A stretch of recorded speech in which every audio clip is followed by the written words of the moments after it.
وبارك على محمد وعلى آل محمد كما باركت على إبراهيم وعلى آل إبراهيم إنك حميد مجيد. اللهم بارك على محمد وعلى آل محمد كما باركت على إبراهيم وعلى آل إبراهيم إنك حميد مجيد. رب اشرح لي صدري ويسر لي أمري واحلل عقدة من لساني يفقهوا قولي. حمد و ثنا، کبریائی، بڑائی، ہر طرح کی تعریفات، تسبیحات، تکریمات، تعظیمات، تمام قسم کے اعلیٰ اور فاقہ کلمات اس رب ذوالجلال کے لیے جو خالق ارض و سما ہے، جو مالک کون و مکان ہے، جو اکیلا پوری کائنات کا نظام و انصرام چلانے والا ہے. لا تعداد بے شمار درود و سلام امام الانبیاء، سید الرسل، خاتم النبیین، رحمت للعالمین، جناب محمد الرسول اللہ صلی اللہ علیہ وسلم کے لیے بعد از درود و سلام اللہ سے دعا گو ہوں یا رب العالمین مجھے حق و صداقت بیان کرنے اور ہم سب کو اسے سمجھنے اور بعد سمجھ ہمیں اس پر عمل پیرا ہونے کی توفیق عطا فرما، آمین یا رب العالمین. آج کا خطبہ جمعہ والدین کی گستاخی کے بڑھتے ہوئے رجحان کے اسباب اور ان کا حل، کہ والدین کے ساتھ اولاد دیکھنے میں آتا ہے کہ دن بدن گستاخیاں اور نافرمانیاں، بدتمیزیاں اولاد کے اندر والدین کے ساتھ نظر آ رہی ہیں. تو ان میں سب سے پہلا جو سبب ہے وہ ناقص پرورش اور تربیت ہے، کہ جب کہ ہمیں اللہ تعالیٰ نے حکم دیا تھا کہ یا ایھا الذین آمنوا قوا انفسکم واہلیکم نارا وقودھا الناس والحجارہ، کہ اے ایمان والو اپنے آپ کو بھی اور اپنے اہل و عیال، بچوں کو بھی، گھر والوں کو بھی جہنم کی آگ سے بچاؤ، کہ جس کا ایندھن انسان اور پتھر ہیں اور اس پر ایسے فرشتے مقرر ہیں کہ جو انتہائی سخت ہیں. وہ اللہ کے حکم کی نافرمانی، حکم عدولی نہیں کرتے، بلکہ جو حکم جیسے ان کو ملتا ہے فوراً بجا لانے والے وہ سخت فرشتے اس جہنم کی آگ کے اوپر ہیں. اس سے اپنے آپ کو اور اپنے گھر والوں کو بچانے کے انتظامات کر لو، ان کی تربیت، ان کی پرورش اس انداز سے کر لو کہ اس آگ سے وہ بچ جائیں. اور پھر فرمایا نبی مکرم صلی اللہ علیہ وسلم نے کلکم راعٍ وکلکم مسئول عن رعیتہ، کہ تم میں سے ہر کوئی اس کی ایک رعیت ہے، وہ حاکم ہے، اس سے اس رعیت، اس عوام، اس کے ماتحت جو لوگ ہیں ان کے متعلق پوچھا جائے گا، اس سے سوال ہوگا. اور فرمایا وَرَجُلُ رَاعٍ عَلَىٰ أَهْلِ بَيْتِهِ وَالْمَرْأَةُ رَعِيَّةٌ عَلَىٰ بَيْتِ زَوْجِهَا وَوَلَدِهِ فَكُلُّكُمْ رَاعٍ وَكُلُّكُمْ مَسْئُولٌ عَنِ رَعِيَّتِهِ. مرد اپنے گھر کا مسئول ہے، حاکم ہے، اس سے اس کے متعلق پوچھا جائے گا کہ تو نے اپنے گھر والوں کی تربیت کیسی کی، تو نے اپنے گھر والوں کے ساتھ سلوک کیسا کیا، ان کو جہنم کی آگ سے بچانے کے لیے اور جنت میں داخل کرنے کے انتظامات کیے، ان کی کیسی پرورش، کیسی تربیت، کیسی ان کی رہنمائی کی، کس طرح تو نے ان کے ساتھ ان کو دنیا میں رہنے اور پھر آخرت میں کامیاب ہونے کے لیے کیا اقدامات انہیں اٹھائے. اور اسی طرح اس کی بیوی، عورت اپنے مرد کے گھر کی حاکم ہے، اس سے اس کے بچوں کے متعلق پوچھا جائے گا. اس کے خاوند کے گھر کے افراد کے متعلق اس سے پوچھا جائے گا کہ اس نے ان کے ساتھ کیسا رویہ اختیار کیا، ان کی کیسی تربیت کی، ان کے ساتھ کیا معاملہ کیا، ان کو جہنم کی آگ سے بچانے کے لیے کیا کچھ کیا اس نے، کہ کہا جاتا ہے کہ ماں کی گود سب سے پہلا مدرسہ ہے، سب سے پہلی یونیورسٹی اور کالج اور سکول ہے، کہ جہاں سے بچے کی تربیت کا، اس کی تعلیم و تربیت کا آغاز ہوتا ہے۔ اگر یہ تعلیم و تربیت یہاں سے اس کی ٹھیک ہوگی تو پھر وہ بڑا ہو کر بھی اپنے والدین کا گستاخ نہیں ہوگا، فرما بردار ہوگا، ان کا خدمت گزار ہوگا۔ تو سب سے پہلی وجہ اور سبب کہ ان کی ہم پرورش اور تربیت جو ہے وہ ناقص انداز میں کرتے ہیں، کوئی اس کا انتظام نہیں کرتے، اور دوسری تعدادات سے عبارت ہماری زندگی۔ ہم خود نمازیں پڑھیں نہ پڑھیں، پرواہ کریں نہ کریں، روزے رکھیں نہ رکھیں، قرآن پڑھیں نہ پڑھیں، ہمارے بچوں کو نمازی ہونا چاہیے۔ ان کو حکم دیں گے نماز پڑھو، نماز نہیں پڑھتے، خود ہم صبح خراٹے لیتے رہے، صبح اٹھ کے پوچھو صبح گیا تھا فجر کی نماز کے لیے؟ بچے قرآن نہیں پڑھتے، ان کے لیے قاری لگوایا ہوا ہے، قاری صاحب آ کے قرآن پاک پڑھاتے ہیں، اور خود کبھی قرآن پاک کھولا نہیں ہے۔ تو ایسی تعدادات ہماری زندگی کے اندر جب ہوں گے تو بچے ہم سے کیا سیکھیں گے؟ کہ والدین خود تو جو کہتے ہیں وہ کرتے نہیں، تو ہم کیوں کریں؟ تو اسی لیے اللہ تعالیٰ نے فرمایا یا ایھا الذین آمنوا لم تقولون ما لا تفعلون کبر مقتا عند اللہ ان تقولوا ما لا تفعلون۔ اے ایمان والو، وہ بات کیوں کہتے ہو کہ جس کے اوپر عمل نہیں کرتے؟ وہ کام کرنے کا کیوں حکم دیتے ہو جو خود نہیں کرتے؟ اللہ کے نزدیک یہ سب سے بری بات ہے، انتہائی ناپسندیدہ عمل ہے کہ تم وہ بات کہو کہ جس پر تمہارا خود عمل نہیں ہے۔ تو جب خود ہم عمل نہیں کریں گے تو پھر کیسے توقع کی جائے گی کہ بچوں کو ان کی تربیت میں یہ چیز شامل ہو؟ وہ تو دیکھ دیکھ کے ہی عمل کرتے ہیں، کہ جیسے باپ گیا مسجد میں، اس نے انگلی لگائی اپنے چھوٹے سے ننھے منھے بچے کو، بیٹا بھی وہاں جا کے کبھی سجدہ کر رہا ہے، کبھی ادھر دیکھ رہا ہے، کبھی ادھر دیکھ رہا ہے، کبھی رکوع کرتا ہے، اور اگر باپ جائے گا ہی نہیں تو بچے نے کہاں مسجد میں آنا ہے؟ تو اس لیے ہمیں اپنی زندگی سے یہ تعدادات ختم کرنے ہوں گے۔ اور پھر ایک اور چیز بری صحبت ہے کہ نبی مکرم صلی اللہ علیہ وسلم نے بڑی پیاری مثال دے کے صحبت کے متعلق فرمایا مثل الجلیس الصالح والجلیس السوء کحامل المسک ونافخ الکیر، کہ اچھی صحبت اور بری صحبت، اچھی کمپنی اور بری کمپنی، برے ساتھی اور اچھے ساتھی، ان کے ساتھ اٹھنا بیٹھنا، ان کی مثال فرمایا ایسے ہے جیسے ایک خوشبو بیچنے والا ہے اور دوسرا لوہار ہے، وہ بٹی کے اندر لوہے کو تپاتا ہے۔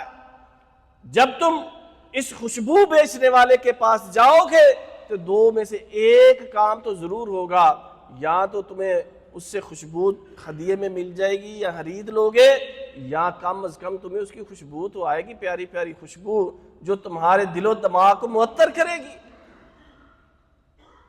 اور دوسری اس کے برعکس جو کمپنی ہے، بری کمپنی، برے لوگ، برے ساتھی، برے دوست، بری صحبت، فرمایا وہ بٹی کے اندر، اس کے پاس، لوہار کے پاس اگر تم جاؤ گے تو دو میں سے ایک کام تو ہوگا، یا تو اس کی چنگاریاں تمہارے کپڑوں کو جلا دیں گی، یا کم از کم تمہیں اس کی بری اور دھوئیں کی بدبو اور دھواں تمہیں تکلیف ضرور دے گا، بدبو بھی تمہیں ضرور آئے گی، کم از کم ایک کام تو ان میں سے ضرور ہوگا۔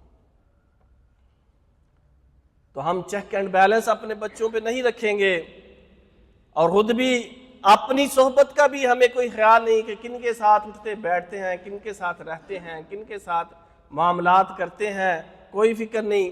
وہ اچھا ہے برا ہے ہمیں اس سے کیا، ہم نے اس سے کیا لینا دینا، ہم نے اپنی نماز پڑھنی اس نے اپنی نماز پڑھنی ہے. تو فرمایا اس کا اثر ہوتا ہے بھائی، اس کا اثر بالکل ہوتا ہے. آپ نماز کے لیے جا رہے ہیں، وہ کہے گا آؤ ذرا تھوڑا سا کام کر لیں پھر بعد میں دیکھ لیں گے، بعد میں چلے جانا. تو پھر بندہ سوچا چلو جا ابھی کون سا ٹائم ہے، پھر بھی جا کے پڑھ سکتا ہوں. تو اس طرح کرتے کرتے اور پھر بسا اوقات برا شخص، اس کی بری لینگویج جو ہے وہ بھی بندے پہ اثر کرتی ہے. وہ گالم گلوچ کرنے والا بندہ جب سنتا رہتا ہے ایسی اس کی زبان، تو پھر کبھی کبھار اور پھر بسا اوقات اس کا وہ بھی عادی ہو جاتا ہے. تو اس لیے بری صحبت اس سے ہمیں بچنا چاہیے اور بچانا چاہیے اپنے بچوں کو. 5ویں چیز سوشل میڈیا اور موبائل ہے آج کے اس دور کی. یہ ایک ایجاد عجوبے سے کم نہیں ہے کہ یہ بہت سے اس کے فوائد، لیکن اس کے باوجود اس کے نقصانات بھی بے شمار، ان گنت اس کے نقصانات. آپ یا ہماری اولاد اس کو پکڑ لیں، اب اس کے اندر ٹک ٹاک بھی ہے، فیس بک بھی ہے، یوٹیوب بھی ہے، اور پھر بچے پب جی پرتشدد گیمز کھیلتے ہیں. جب ایسی چیزیں دیکھیں گے تو پھر وہ ان کا رویہ کیا ہوگا، وہی کریں گے جو وہ دیکھیں گے. وہ ہمارے ساتھ والدین کے ساتھ بھی بدتمیزیاں کریں گے، گستاخیاں کریں گے، ان کی نافرمانی کریں گے. ان کو کام کہا جائے گا، وہ کہیں گے ابھی تھوڑی سی گیم رہتی ہے، ٹھہر جائے ماما، ٹھہر جائے پاپا، ابھی تھوڑا سا کام رہ گیا، تھوڑی سی میری یہ ویڈیو رہ گئی ہے میں اس کو دیکھ لوں. تو یہ آج کے دور کا ایک بہت بڑا فتنہ ہے. گو کہ اس کے اچھے بھی فوائد ہیں، اور اچھے فوائد ان سے ہمیں ضرور استفادہ کرنا چاہیے، بلکہ ان کو پھیلانا چاہیے. ہمیں ایسی چیزیں ملتی ہیں اگر اس سوشل میڈیا پر، تو اپنے بچوں تک، اپنے لوگوں تک ان کو ضرور شیئر کرنا چاہیے تاکہ وہ برائی سے بچ سکے اور اچھی چیزیں دیکھیں. تلاوت قرآن پاک اس کو شیئر کریں.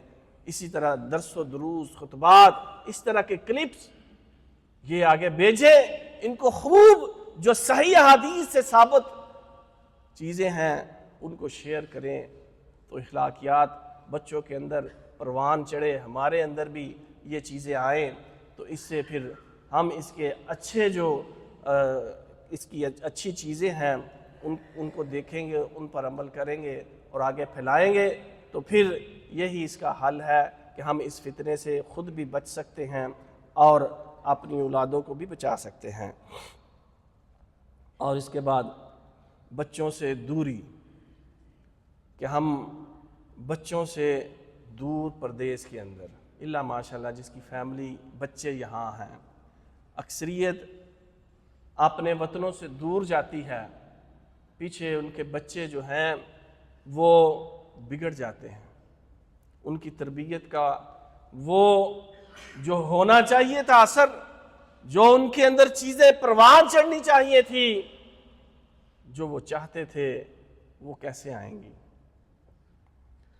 تو آج کے دور میں الحمدللہ یہ اس موبائل کا کم از کم یہ ضرور فائدہ ہے. آج سے پیچھے چلے جائیں 30 سال پہلے، ہمارے والد صاحب اگر دور کسی پردیس میں گئے تو اس وقت صرف خط، چٹھی یا فون پہ چند باتیں یہی تھا. آج یہ موبائل، اس کا یہ پازیٹیو استعمال ہے کہ ہم ویڈیو کال کرتے رہیں، بچوں کو دیکھتے رہیں، واچ کرتے رہیں. اور پھر ان کا جو ہم نے ان کو جو موبائل لے کے دے رکھا ہے، مصیبت یہ ہے پیدا ہوتا بچہ اس کے ہاتھ میں ہم موبائل تھما دیتے ہیں اور پھر ہم رونا روتے ہیں کہ بچے ہماری مانتے نہیں. ہم اس پر بھی چیک اینڈ بیلنس رکھ سکتے ہیں، بچے کیا دیکھ رہے ہیں، کیا کر رہے ہیں موبائل کے اوپر. دور ان سے کوسوں دور، میلوں دور رہ کر بھی ہم اس کا یہ اچھا استعمال کر سکتے ہیں. یہ ایک فزیکل دوری ہے اور ایک روحانی دوری بھی ہے بھائیو، کہ ہم ان کے قریب ہو کر بھی ان سے دور ہوتے ہیں۔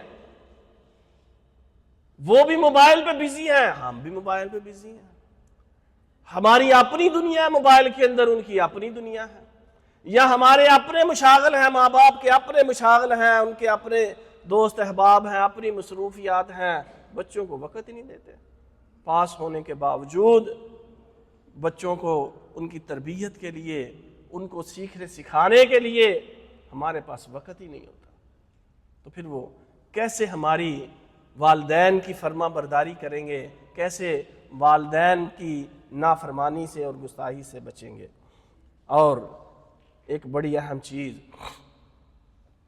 مکافات عمل ہے، الجزاء من جنس العمل، کہ جیسا کرو گے ویسا بھرو گے۔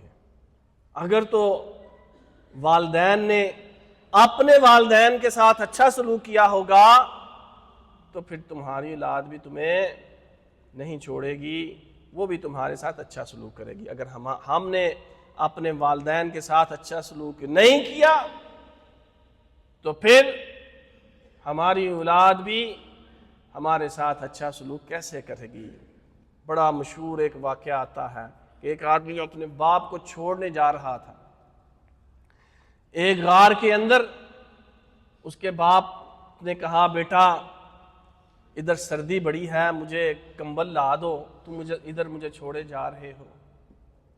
تو اس کا بیٹا اس کے ساتھ ہے، اس نے کہا جاؤ گھر سے کمبل لے آؤ۔ وہ گیا اور آدھا کمبل کاٹ کے آدھا لا کے دے دیا کہ ابا جان یہ لیجئے۔ اس نے کہا یہ کیا، آدھا کیوں لے کے آئے؟ کہا آدھا آپ کے لیے رکھا ہے، کل کو میں نے بھی آپ کو یہاں چھوڑنا ہے۔ یا اس سے اور ملتا جلتا ایک واقعہ یہ بھی سننے کو ملتا ہے کہ ایک شخص اپنے والد کو کھائی میں پھینکنے جا رہا تھا، تو جب وہ پہنچا تو اس کے باپ نے کہا بیٹا تھوڑا سا آگے جا کے مجھے پھینکنا جہاں میں نے اپنے باپ کو پھینکا تھا۔ تو یہ مکافات عمل ہے بھائیو، اگر اچھا سلوک کریں گے تو اچھا ہی ملے گا، برا کریں گے تو پھر اس کا انجام ہمارے سامنے برا ہی ہوگا۔ اور ایک سب سے بڑا سبب جو ہے وہ یہ ہے کہ دین سے دوری ہے، جہالت ہے۔ جتنی مرضی دنیا کی ڈگریاں لے لیں، دین کا علم نہیں ہے تو پھر کوئی فائدہ نہیں ہے۔ آپ کے اولاد آپ کی ڈاکٹر بن گئی، انجینئر بن گئی، پی ایچ ڈی کر لی، لیکن دین کا علم نہیں، اس کو پتہ ہی نہیں ہے والدین کی اہمیت کیا ہے، والدین کے ساتھ رہنے اور ان کا حکم ماننے کے فائدے کیا ہیں، اور ان کی گستاخی اور نافرمانی کرنے کے نقصانات کیا ہیں، تو وہ کیسے اپنے والدین کے ساتھ اچھا سلوک کرے گا؟ کہ جبکہ نبی مکرم صلی اللہ علیہ وسلم نے فرمایا تھا الکبائر الاشراک باللہ وعقوق الوالدین ان اللہ حرم علیکم عقوق الامہات، کہ کبیرہ گناہوں میں سے یہ ہے کہ اللہ کے ساتھ شرک کرنا اور اس کے بعد والدین کی نافرمانی کرنا۔ دین کا علم ہوگا تو پتہ چلے گا کہ یہ کبیرہ گناہ ہے، اس سے بچنا ہے۔ اور کبیرہ گناہ کیا ہے؟ ہم تو آتے ہیں مسجد میں پورے ہفتے کی ایک ہی نماز جمعے کے دن پڑھنے، اور وہ بھی کب؟ جب جماعت کھڑی ہونے والی ہے۔ مولوی صاحب کیا کہا ہم جانے، ہماری بلا، سنیں گے تو پھر عمل کرنا پڑے گا۔ وہ بھی نہیں سنیں گے ہفتے بھر کا، یہ درس بھی نہیں سنیں گے، یہ قرآن و حدیث بھی نہیں سنیں گے، تو پھر کیا عمل کریں گے؟ کیسے ہمیں پتہ چلے گا؟ کیسے ہماری اولادیں بھی ہم سے سیکھیں گی؟ تو ہمیں کیسے پتہ چلے گا کہ یہ کبیرہ گناہ ہے اور کبیرہ گناہ ہوتا کیا ہے؟ اور اسی طرح والدین کو رلانا، کہ ایک صحابی آپ صلی اللہ علیہ وسلم کے پاس آئے اور کہا میں آپ سے ہجرت پر بیعت کرنے آیا ہوں اور اپنے والدین کو روتا ہوا چھوڑ کے آیا ہوں۔ تو آپ صلی اللہ علیہ وسلم نے فرمایا ارجع علیہما فاضحکہما کما ابکیتہما، جاؤ لوٹ جاؤ، جا کے ان کو اسی طرح خوش کر کے آؤ کہ جس طرح تو نے ان کو رلایا ہے۔ والدین روتے رہیں، بلکتے رہیں، چلاتے رہیں، پرواہ ہی نہیں اولادوں کو۔ اتنا اہم فریضہ کہ ہجرت کے لیے بیعت، اور فرمایا نہیں، جاؤ جا کے پہلے ان کو خوش کر کے آؤ، ہنسا کے آؤ۔ اور ہم دنیا کے کسی کاموں کے لیے اپنے والدین کی گستاخیاں کرتے ہیں، ان کو رلاتے ہیں، اور پھر گالم گلوچ کا کلچر عام ہوتا چلا جا رہا ہے۔ اور یہ گالم گلوچ بڑھتی بڑھتی والدین تک کیسے پہنچتی ہے؟ نبی مکرم صلی اللہ علیہ وسلم نے رہنمائی فرمائی، ان من اکبر الکبائر ان یلعن الرجل والدیہ، کہ کبیرہ گناہوں میں سے ایک یہ گناہ ہے، بہت بڑا گناہ، کہ کوئی بچہ، کوئی بیٹا، کوئی اولاد اپنے والدین کو گالی دے، اپنے باپ کو گالی دے۔ صحابہ نے پوچھا، یا رسول اللہ کیسے کوئی اپنے والدین کو گالی دے سکتا ہے؟ آپ صلی اللہ علیہ وسلم نے فرمایا، فَيَسُبُّ أَبَاهُ فَيَسُبُّ أُمَّهُ، کہ جب دو لڑتے ہیں، یہ اس کے باپ کو گالی دیتا ہے، وہ اس کے باپ کو گالی دیتا ہے، یہ اس کی ماں کو گالی دیتا ہے، یہ اس کی ماں کو گالی دیتا ہے، تو یہ سبب بنتا ہے اپنے والدین پر اس طرح گالم گلوچ کروانے کا، تو یہ اکبر کبائر کبیرہ گناہوں میں سے ہے۔ تو گالم گلوچ کا یہ سلسلہ ہمیں سوشل میڈیا پر بھی نظر آتا ہے، تو اس سے ہم بچیں گے، بچائیں گے تو اولادیں فرما بردار ہوں گی۔ اس کلچر سے دوری ہمیں جو ہے، اور اچھی صحبت ہمیں اس سے بچا سکتی ہے، ہماری اولادوں کو بچا سکتی ہے۔ اور اسی طرح ہمارے یہاں اولادوں کے جو دوست احباب ہیں، ان کے ساتھ اچھا برتاؤ، ان کی پارٹیاں، ان کے ساتھ تعلقات، رابطے، اور ان کے ساتھ اٹھنا بیٹھنا، ہنسنا، خوش گپیاں، جبکہ والدین ان سب چیزوں سے محروم، نہ ان کے ساتھ بیٹھنا، نہ ان کے ساتھ گفتگو کرنا، اور وہ ترستے رہیں کہ یہ بیٹے، یہ بچے ہمارے پاس بیٹھے، ہم سے بھی کوئی دکھ سکھ کی دو باتیں کریں، ہمارے دل کی بھی کچھ سنیں، اپنی کچھ سنائیں، نہیں۔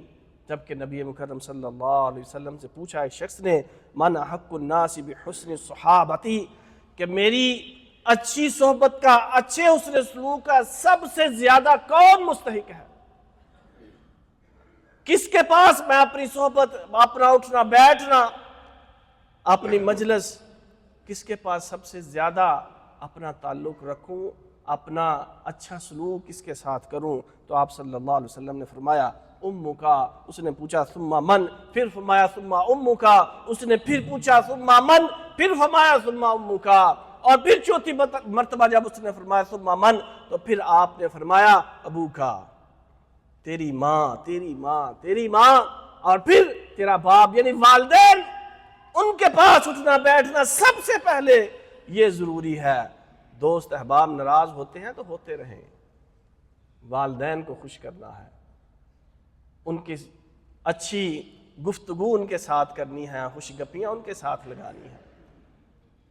ان کو خوش کرو گے تو پھر فرمایا کہ اگر تم ان کو خوش کرو گے تو رضا الربی فی رضا الوالدی و سخط الربی فی سخط الوالدی، کہ خدا کی، اللہ کی خوشنودی اور رضا کس میں ہے؟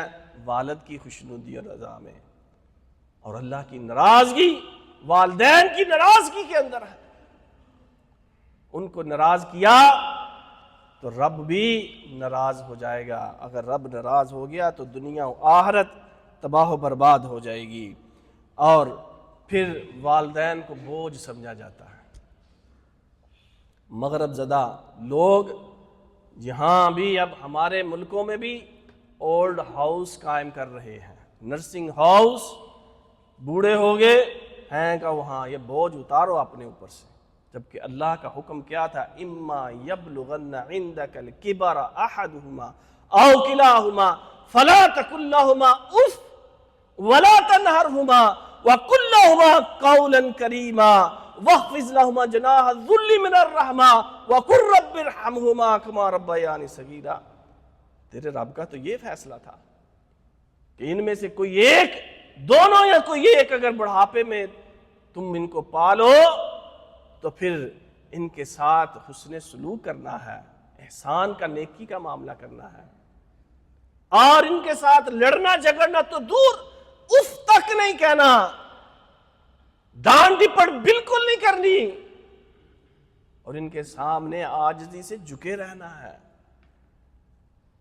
اور پھر ان کے لیے دعائیں کرنا ہے، اللہ جیسے انہوں نے بچپن میں میری پرورش کی تھی تو ان پر اب بڑھاپے میں اس طرح رحم فرما۔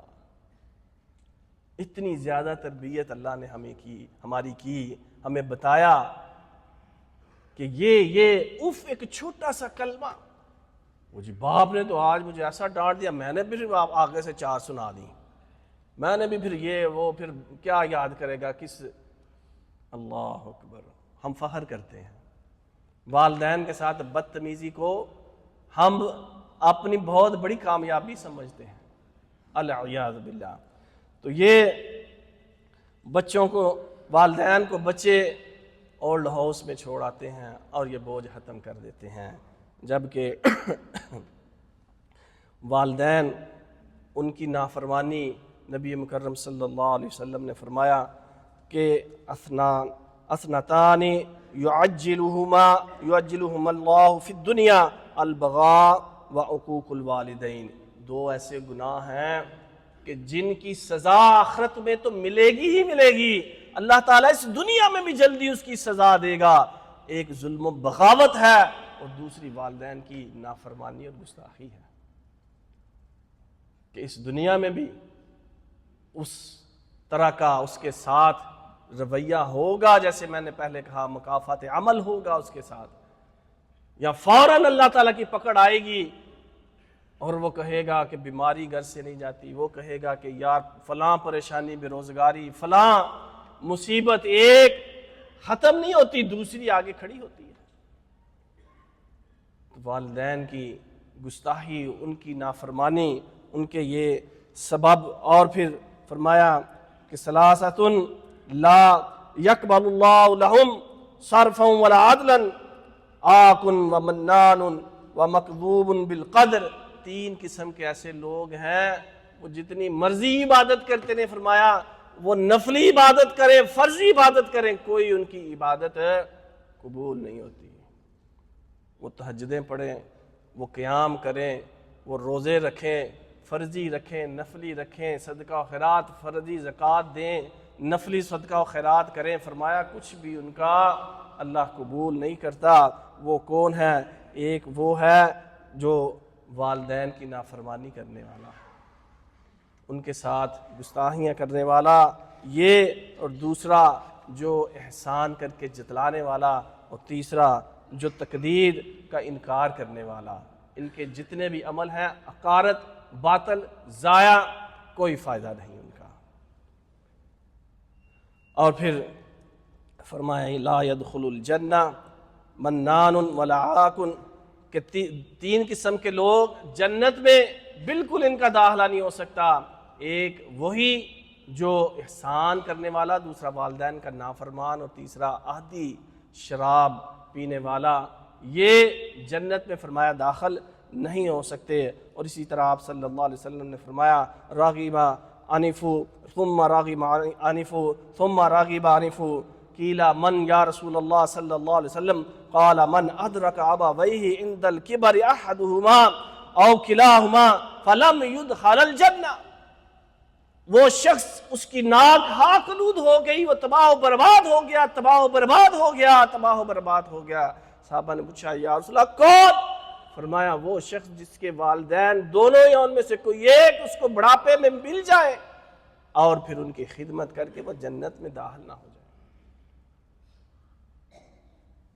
ہم اگر ان کی خدمت کریں گے تو جنت میں داخلہ پکا ہے، اور اگر نہیں کریں گے تو کوئی عمل ہمارا قابل قبول نہیں ہے اور جنت میں بھی داخلہ نہیں ہے۔ اللہ تعالی ہمیں اس سے بچائے اور ہماری اولادوں کو بھی گستاخیوں اور نافرمانیوں سے بچائے۔ اللہ تعالی ہمیں بھی اور ہماری اولادوں کو بھی والدین کا فرما بردار بنائے۔ آمین وآخر دعوانا الحمدللہ رب العالمین۔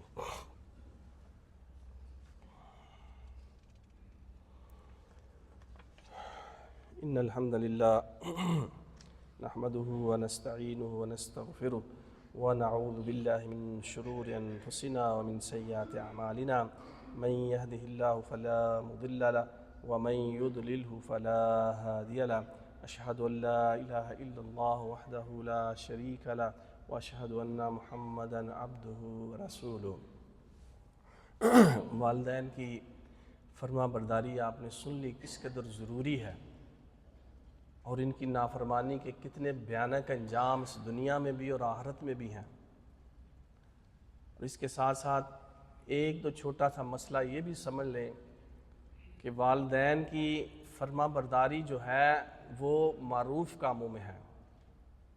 وَوَصَّيْنَا الْإِنسَانَ بِوَالِدَيْهِ حُسْنًا وَإِنْ جَاهَدَاكَ لِتُشْرِكَ بِي فَلَا تُطِعْهُمَا، کہ والدین اگر تمہیں اللہ کے ساتھ شرک کرنے کا حکم دے تو پھر ان کی فرما برداری نہیں کرنی، پھر ان کی بات نہیں ماننی۔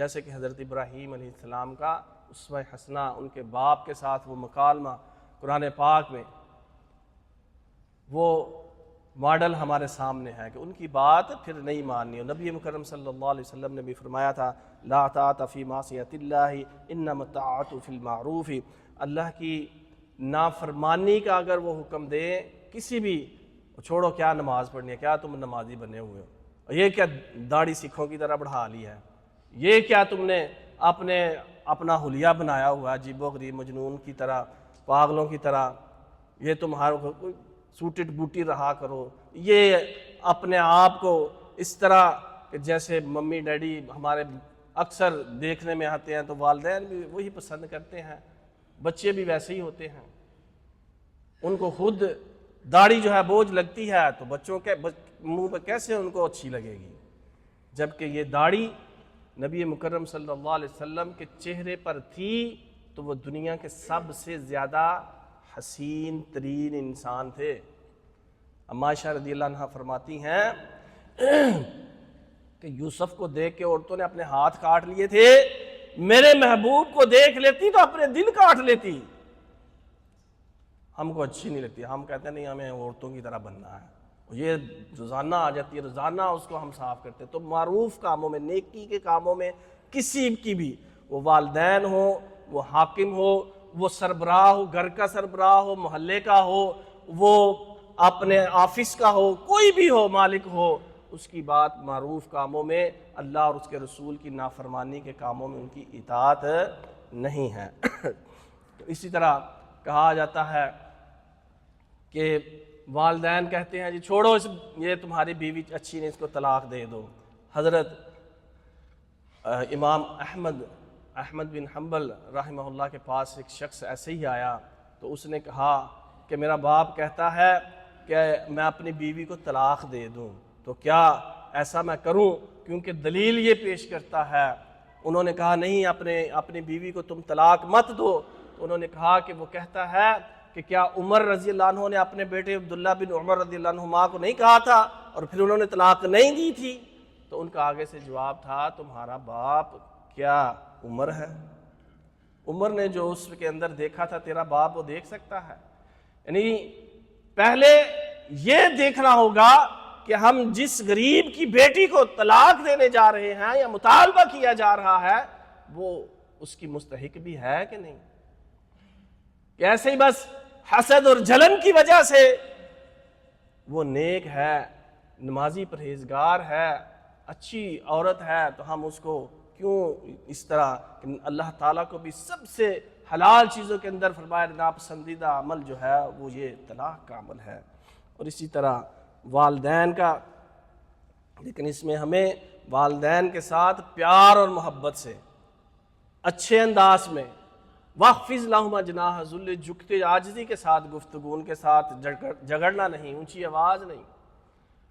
اور اسی طرح جو والدین اپنے بچوں کو آگ کر دیتے ہیں، میں نے اس کو اخبار میں دے دیا، یہ اس کا میری جائیداد کے ساتھ کوئی تعلق نہیں ہے، تم کون ہوتے ہو بھائی؟